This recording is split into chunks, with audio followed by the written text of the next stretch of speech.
दबंग, वो superhit film जिसने सलमान खान को एक अलग और नई पहचान दी और जिसने मलाइका अरोड़ा को भी बेहद मशहूर कर दिया।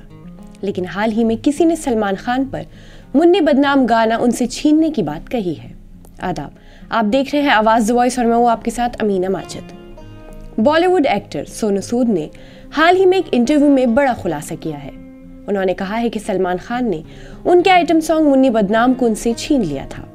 ये गाना फिल्म दबंग का हिट ट्रैक था जिसमें मलाइका अरोड़ा ने अपनी अदाकारी से सबका दिल जीत लिया था।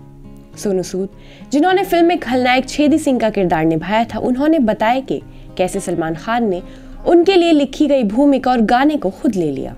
सोनू सूद ने कहा कि उन्हें पहले दबंग फिल्म में चुलबुल पांडे का किरदार ऑफर किया गया था जिसे बाद में सलमान खान ने निभाया। सोनू सूद ने बताया कि अभिनव कश्यप, जो दबंग के निर्देशक थे, उनके अच्छे दोस्त थे और उन्होंने सोनू सूद को इस फिल्म के बारे में बताया था। वो मणिरत्नम के सहायक रहे थे और उन्होंने कहा था कि वो एक पुलिसकर्मी की कहानी लिख रहे हैं जिसे वो साथ मिलकर करेंगे। सोनू इसके लिए काफी ज्यादा एक्साइटेड थे और हामी भर दी थी, लेकिन बाद में सलमान खान को इस भूमिका का ऑफर दिया गया और उन्होंने फिल्म के लिए हाँ कर दी।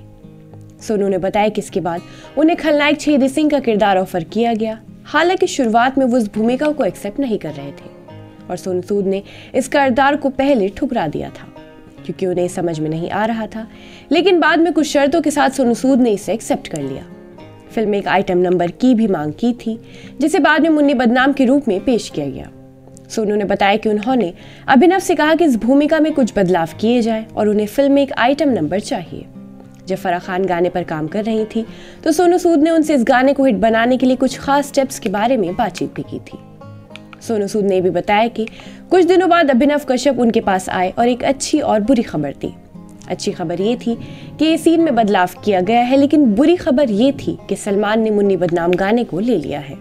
सोनू सूद को लगा कि ये गाना उनका था, सलमान बीच में कैसे आ सकते हैं, लेकिन फिर जो हुआ वो अच्छा था। आज भी लोग उस गाने को याद करते हैं। इस तरह सोनू सूद ने यह भी माना कि अंत में जो हुआ वो फिल्म और गाने के लिए फायदेमंद रहा और लोगों को ये गाना बहुत पसंद आया।